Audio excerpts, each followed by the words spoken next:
I'm going to take this time to explain the rest of the campaign objectives and why I am almost always using the conversions campaign. To a smaller extent, I use lead generation, and very seldom I use engagement, but I seem to ignore everything else. And why should you consider doing that as well? Okay, so I'm just going to give you a quick rundown on the other campaign objectives, just so you know why we always use conversions most of the time, and to a small extent even lead generation or engagement, but we pretty much ignore the rest. Okay, so let's take a look at brand awareness and reach. So if you take a look at this icon here, it says show your ads to people who are most likely to remember them, and reach sounds rather similar. Show your ads to the maximum number of people. So this is kind of like where Boost Post actually comes in.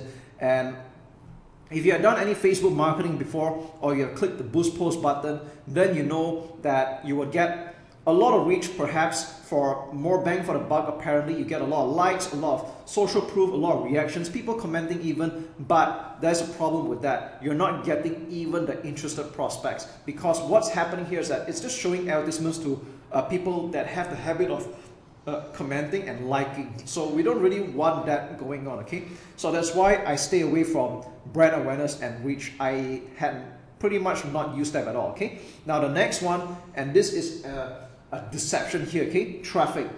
Send people to a destination like a website, app, Facebook event, or messenger conversation. Now when you take a look at out of all the campaign objectives here, this seems to be one of the considerations that make a lot more sense, right?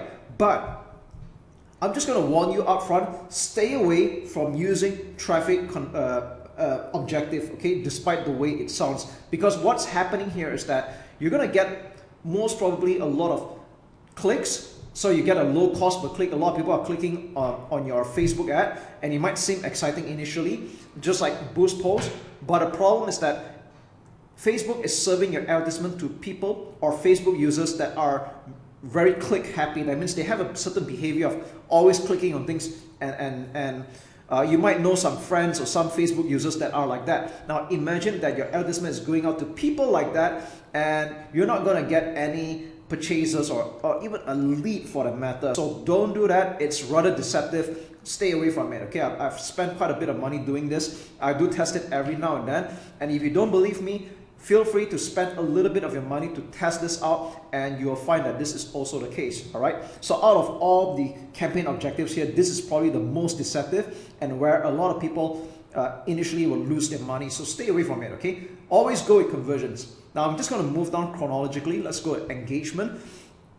So this is where you can get like post engagement, page likes. All right, so if you're ever buying likes, this is normally what the campaign objective is. Now I'm not against people buying page likes, especially if you're just starting out. You clearly do not want to have an empty Facebook page with just like 0 to 1 like.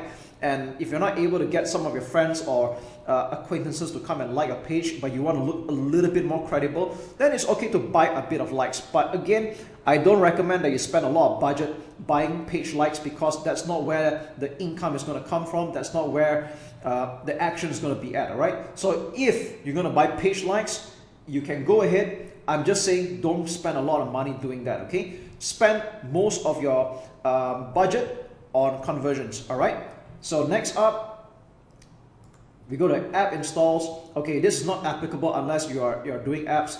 Oh, let me just backtrack a little bit. Okay, there's this thing called post engagement, where you get like people sharing and commenting and all that. Now again, this is like probably my third distant campaign objective. But if you're running a restaurant and you're doing promotions, then doing an engagement post would make a lot of sense. So for example, if you're running an F&B or a restaurant and you're doing maybe like a buy one free one meal promo, 50% off, visit at lunch hour, like 12 to 3 p.m, you're going to get a very good deal at our restaurant. Then okay, it makes sense using an engagement, because people here have this behavior of sharing good deals. So it kind of makes sense to use engagement for F&B and restaurants or something like that. Okay, so app installs only if you're having apps. Video views. Now some people do run campaign objectives for video views. So if you're expecting to run viral videos and you want it to get seen as much as possible and have people share them, then it's okay. But I just want you to know that even I don't really use this. So if you're playing on a limited budget, I do discourage that you use video views, all right? Now, next up, lead generation. Now, lead generation is a campaign objective you can choose if you want to get people signing up to a form without having a website. So this works especially for businesses that are straightforward, such as car wash, dentistry, aesthetics, insurance, financial planning, and so on. So it's quite straightforward in that when people click on your Facebook ad, there'll be a form that pops up, and this can also appear on Instagram. You don't need a website for this, and all people have to do is just leave their name, email, phone number, or any details that you ask, and the details will be submitted to your Facebook page, all right? And that's where you do your own follow-up calls from there. So this works especially if you are expecting to meet up in person, or you're expecting to do phone calls, or calling up the prospect. Then lead generation will make a lot of sense, all right? So this is like my distant second campaign objective. And messages, all right. If you want to have people message you directly on Messenger, then you can select messages as well. But I would say that this is probably one of my least favorite campaign objectives as well, because it's a lot of work. You're expecting to write to a lot of people, unless you're doing quite some fact finding, and then that's okay, all right? But one of the pros is that you don't really need a website for this. But with that said, conversions is really where the action is at. I would say that almost all the time, like 80, 90, or even 100% of the time, you'll be using campaign objective, and that's what I teach in my training, okay? So I've already covered that in greater detail in other videos already, so this needs no going through anymore.